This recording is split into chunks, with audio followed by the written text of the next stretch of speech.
যাও। মনের মতো একজন হলেই হয়, ৫ জন ১০ জনের দরকার নাই। আমি কি একটা মনের মানুষ পাবো না? আমারও তো মন চায় একটা ভালো একটা মনের মানুষের সাথে জীবনটা কাটাইতে। আমার কেউ নাই বলে কেউ আমাকে বিয়ে করে না। আমাকে যদি কেউ বিয়ে করেন তাহলে আমি বিয়ে করবো।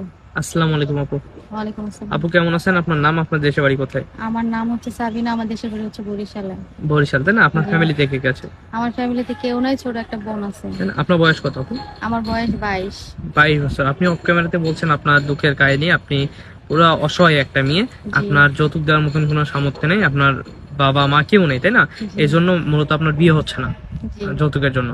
আপনার ছোট একটা বোন, বোনটাকে আপনি সংসারে খরচ চালাচ্ছেন, তাই না? জি। তো আমাদের ভিডিও তো দেশ এবং দেশের বাইরে থেকে অনেক ভাইরা দেখবে, জি। আমাদের ভিডিও পাবলিশ করব, আপনার সাথে যোগাযোগ করবে কিভাবে? আপনাদের মাধ্যমে। আমাদের মাধ্যমে। জি। প্রিয় দর্শক, ক্যামেরার সামনে দাঁড়িয়ে আছে অসহায় একটি বোন, নাম হচ্ছে সাবিনা। সাবিনা আপুর সাথে যদি আপনারা যোগাযোগ করতে চান তাহলে ডিসপ্লেতে যে নাম্বারটি দেখা যাচ্ছে এই নাম্বারে ইমো, হোয়াটসঅ্যাপ সবই আছে। এই নাম্বারে একটা সাবিনা আপুর স্ক্রিনশট মেরে পাঠিয়ে দিবেন ছবি, আমরা আপুর সাথে আপনার যোগাযোগ করে দেবো। আপু নমস্কার বলা হয়। জি, পড়ি। বিয়ের পর তো অবশ্যই স্বামীকে ভালোবাসতে হবে, তাই না? জি, অবশ্যই। ভালোবাসবেন?